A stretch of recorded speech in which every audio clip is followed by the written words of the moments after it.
This is an incredibly important video I'm doing for anyone that is litigating Second Amendment cases in America today. Anyone that is involved with them, anyone that is discussing Second Amendment cases. This is a mission critical video. Why is that? It's because I have identified a new approach, a new angle of attack that is completely inaccurate and wrong, but they are attacking using this argument I'm going to talk about today.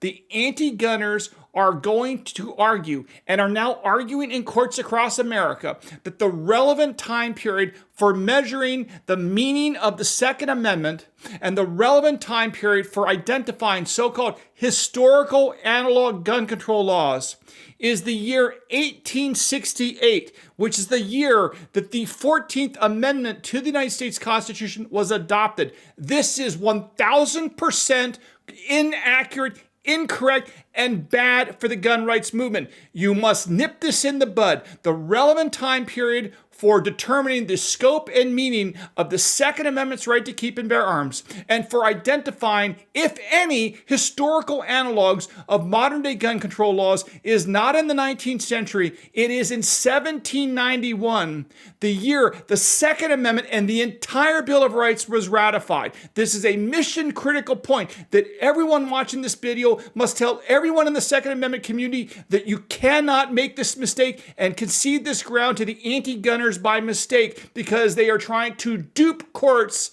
all across America with this error. I will explain how this is happening and how to stop it when we get back. Hey folks, I'm Mark Smith, host of the Four Boxes Diner, best-selling author, constitutional attorney, member of the United States Supreme Court Bar, and proud American gun owner. If you have not subscribed to the Four Boxes Diner Second Amendment channel, please do so and show your love for the right to keep and bear arms. And feel free to join us on other social media accounts, which we're trying to use to grow this YouTube channel. Okay, folks, here's a critical message. All right, this is extremely important. This is a video that you must share, or the information I'm about to give you, you must share with anyone involved in interpreting and dealing with the Second Amendment in America, especially any lawyers, law clerks, judges, or anybody else in the legal system. The anti-gunners are trying to, erroneously and inaccurately so, apply gun control laws, supposed gun control laws in the late 19th century on the grounds that the relevant time period for measuring the scope and meaning of the Second Amendment's right to keep and bear arms is the year 1868, which is when the 14th Amendment was adopted. This is 1000% inaccurate. It is incorrect and completely wrong. And I've just written a major scholarly article explaining in detail how the anti-gunners are trying to do this and why we must stop it before courts embrace this in error, by the way. And we have to wait years and years and years before the Supreme Court steps up and stops the courts from screwing it up yet again. All right, here's where we start. The Second Amendment is the right to keep and bear arms. We know the language. The right of the people to keep and bear arms is in the Second Amendment. The Second Amendment is part of the Bill of Rights. The Bill of Rights was the first 10 amendments to the United States Constitution. It was ratified ultimately in the year 1791, which is the late 18th century. The first 10 amendments to the U.S. Constitution are called the Bill of Rights. Those were part of our Constitution that was designed to do what? The entire constitutional scheme and structure, as well as the Bill of Rights, was initially designed to restrict the authority and the power of the federal government, the central government, to take away our liberties and our rights. So the Bill of Rights was initially in 1791 designed to restrict the federal government's powers. It did not directly apply to the states or localities, towns, or villages. That changed, but not the meaning of the Second Amendment. But what changed is we had a civil war, right? 1861 to 1865, there was a civil war, the North versus the South. At the end of the Civil War, 3 constitutional amendments were adopted and ratified and approved. Those were the 13th, the 14th, and the 15th Amendments. The 13th Amendment abolished slavery.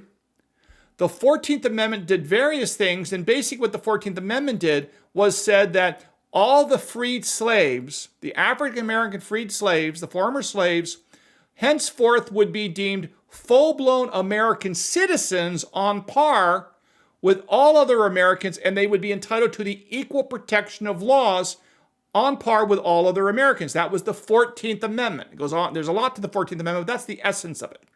Then you had the 15th Amendment, which said that the freed slaves, the African American slaves that were freed, had the right to vote.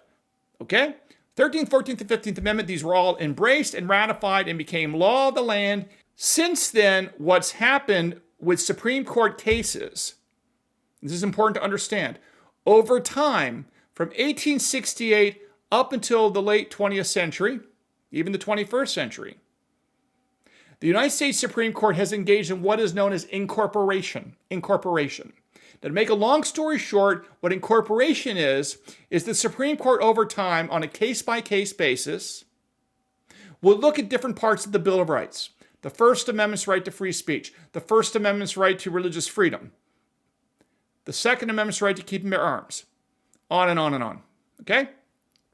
What the Supreme Court did over time is they took the various parts of the Bill of Rights and said that these are fundamental rights to American citizens. And as a consequence of that, they are incorporated through the 14th Amendment and applied to restrict the authority, the powers of states and localities to violate the fundamental rights, the Bill of Rights. So again, in 1791, the Bill of Rights is written, and the understanding of what those Bill of Rights protected is where you figure out those rights. And even though in 1791, the Bill of Rights only applied to the federal government, then you have the 13th, 14th, and 15th Amendment, which created authority restricting the ability of states, localities, cities, and villages to restrict our rights, specifically all Americans, but including the former slaves. And then from 1868 up until really even today, the United States Supreme Court does incorporation, which means they have taken one at a time the various aspects of the Bill of Rights, the First Amendment, the Second Amendment, the Fourth Amendment, the Fifth Amendment, on and on and on, and they've incorporated those protections that initially we had against the federal government to protect our rights against the federal government's encroachment, and now they've applied it to states and localities, so that not only does the federal government not only is the federal government prevented from infringing on our right to keep and bear arms, because the Second Amendment has been incorporated through the 14th Amendment and applied to states and localities, it also means now, today, that the city of New York, for example, New York City, Boston, the state of Hawaii, the state of Illinois, the state of New York, the state of New Jersey, cannot violate the Second Amendment's right to keep and bear arms any more than the federal government can. That is what's happened. Now, why is this video so important? What's happened is that in the NYSERPA versus Bruin case, there was a discussion that went on that said, which is the relevant time period for measuring when is there historical analog to a gun control law in modern times? And in NYSERPA versus Bruin, the Supreme Court says we don't have to get into the relevant time period, whether it be 1791 for the Second Amendment, which is when it was ratified, or whether it be 1868 when the 14th Amendment was ratified. We don't need to get into this with respect to the Second Amendment. Why? Because there was basically no restrictions that counted on the right to keep and bear arms with respect to carrying guns in public. So either way, there's no historical analog in either time period, and therefore we don't need to, either way, basically the gun rights movement wins in NYSERPA versus Bruin. But as a consequence of them saying, we don't decide this right now, the anti-gunners in all their court papers are now arguing that the relevant time period for measuring when is there a historical gun control analog. And remember, the way this works is they say that if you want to pass a law that says no guns in Times Square, the only way the anti-gunners gun control law that says no guns in Times Square can be upheld under the Second Amendment, according to the Supreme Court, is if they can show a historical analog that justifies what they're doing today to Times Square. The question is, what history do they look to? Do they look to the history of America in 1791, when there were basically no gun control laws in America, or do they look to the history of 1868, where although there's limited gun control laws in America, there are some? And this is what the anti-gunners are embracing. The anti-gunners are arguing that 1868 is the relevant time period to look for historical gun control analogs to justify and uphold modern-day gun control laws being passed by places like California and New York. But this is not right. But why is the anti-gunners going here? Step back and think about history for a moment. When you step back, what was going on in 1868 at the end of the Civil War? First, there were gun control laws that were passed by the southern states known as the Black Codes. The Black Codes were essentially an attempt to disarm African American freed slaves in the South. So you have these Black Code gun control laws specifically designed to disarm African Americans, but the reality is if you look at the late 19th century, you do see these gun control laws on the books in places like Texas, in part because they were trying to restrict the right of African Americans to have guns. But those laws existed in the late 19th century, but those laws did not exist in 1791. Number one. Number two, the anti-gunners look to 1868, at least they're trying to look at the late 19th century, because there's other gun control laws that dealt with punishing the South. There are certain laws on the books, not a lot, but there's some laws on the books where Northern generals, the winning Union Army, right? The North won the Civil War, the South lost the war.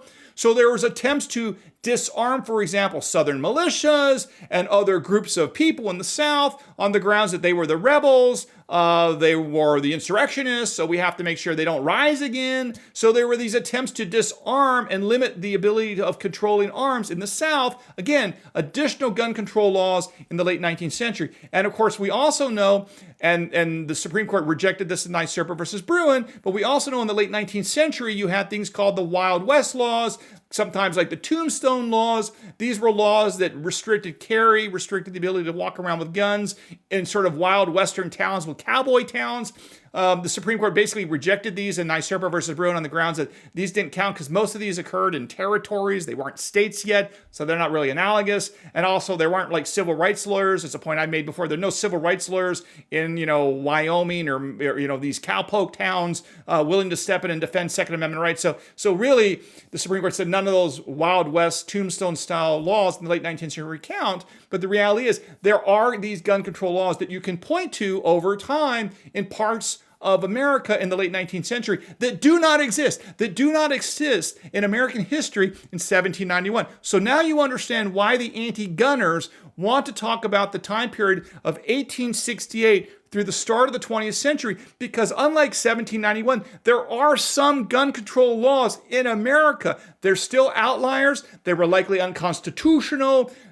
They should not be deemed as historical analogs, but they did exist. In contrast, 1791, they don't exist at all, right? There are really no gun control laws in 1791, which is why 1791 is the year that we want for our Second Amendment community. And that is also the right answer because, as I point out in a paper which I've just written, a big scholarly paper, I will link to it down below, and I'm going to send it to various people that are interested in this topic. The reason why 1791 is correct is because historically, the Second Amendment and the entire Bill of Rights has always looked to 1791 to interpret the scope of the Bill of Rights. Because again, you can't have one understanding of the Second Amendment and the First Amendment that applies to the federal government and then have a second understanding that's a different scope that applies to the states. That's not how it works. There's only one Second Amendment in America. There's only one First Amendment in America. There's not different ones that apply in different ways to different people. So the U.S. Supreme Court and all of its other Bill of Rights litigation has always interpreted the Bill of Rights based on what happened in 1791.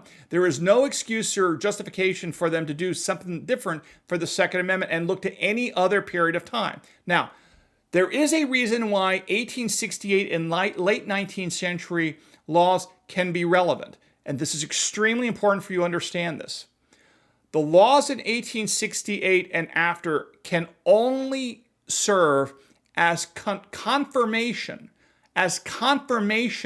of the original understanding of the Second Amendment and the other Bill of Rights in 1791. But any of the laws from 1868 and after may not contradict the scope of the rights of the Second Amendment in 1791. Again, 1791, you look at the historical analogs in 1791, you look at the understanding of the Founding Fathers in 1791 as to what they intended and what the Second Amendment's language meant, textually and historically. That's what you do. You can look to late 19th century law if that law confirms, reaffirms, affirms what the understanding was in 1791. But you cannot do what the anti-gun community is trying to do in their litigations in America today. You cannot look to 1868 and thereafter for laws or historical gun control analogs that contradict the text of the Second Amendment or the understanding of the Second Amendment in 1791.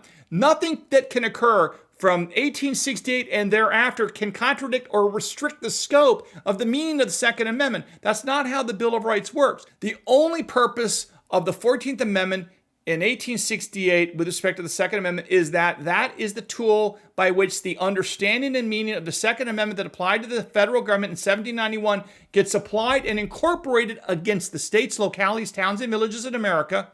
But the understanding of its scope, of what it protects and what it doesn't protect, that is established in 1791. The only thing the 14th Amendment does in 1868 is it allows the Second Amendment's understanding to apply not just to the federal government, but to all the states and cities in America. And that's it. Don't let the anti-gunners argue that 1868 and thereafter and the historical analogs in the late 19th century restrict the scope and meaning of the Second Amendment, because the Second Amendment was not amended in the 19th century. The Second Amendment in 1791 had an established meaning, as the Supreme Court has said repeatedly.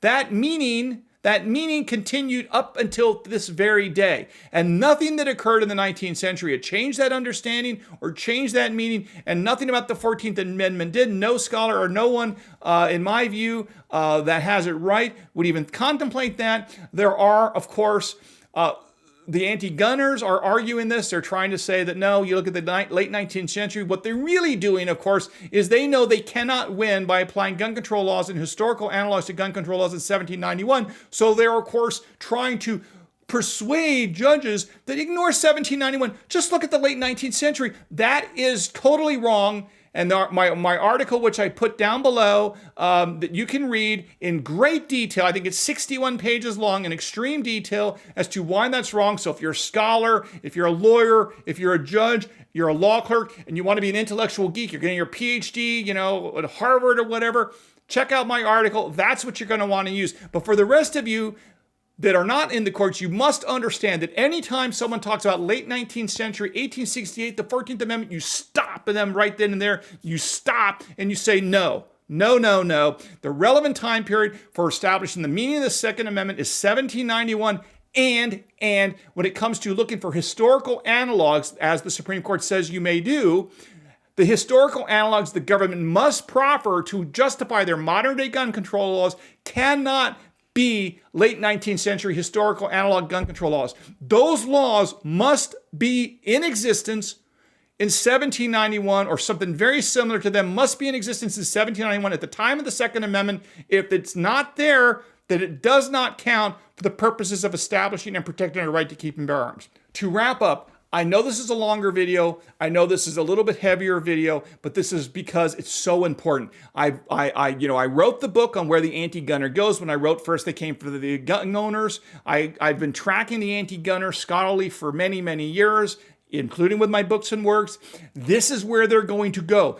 This can be nipped in the bud. And by the way, the federal judge in the Anton Young versus Hochul case in the Northern District of New York, he upheld the gun ban on churches based on laws in the late 19th century, when if you go back and if he had done it correctly on churches and places of worship in 1791, not only were there no laws in 1791 that banned guns in churches or places of congregation, if anything, at the time of our founding, there were laws that actually compelled you to bring your muskets, to bring your guns to church to protect the church and place of worship. And yet this judge, Judge Sotheby, who did an overall good job, but he got the church issue totally wrong. Why? Because Judge Sotheby looked to late 19th century precedent dealing with restrictions on guns in churches. I think that was too late. He looked at 1890, which was wrong, but set that issue aside. He never should have been in the 19th century. He should have asked the question, in 1791, are there any gun control analogs that ban guns in places of congregation or churches or synagogues? The answer is no. In fact, anything you had to bring your gun there. Therefore, New York's law that banned guns in churches is unconstitutional under the Second Amendment. But he didn't do that. Why? Because he got duped, in my view. He got screwed up somehow for whatever reason, I don't know. But he went to the late 19th century, which is where the anti-gunners want the courts to go. You got to stop them because it's not right. That's not how the Bill of Rights works. We've never done it in the past. The Supreme Court does not endorse that view at all. It's always 1791 to interpret any aspect of the Bill of Rights, including the Second Amendment. We must keep them there. So now you're on notice.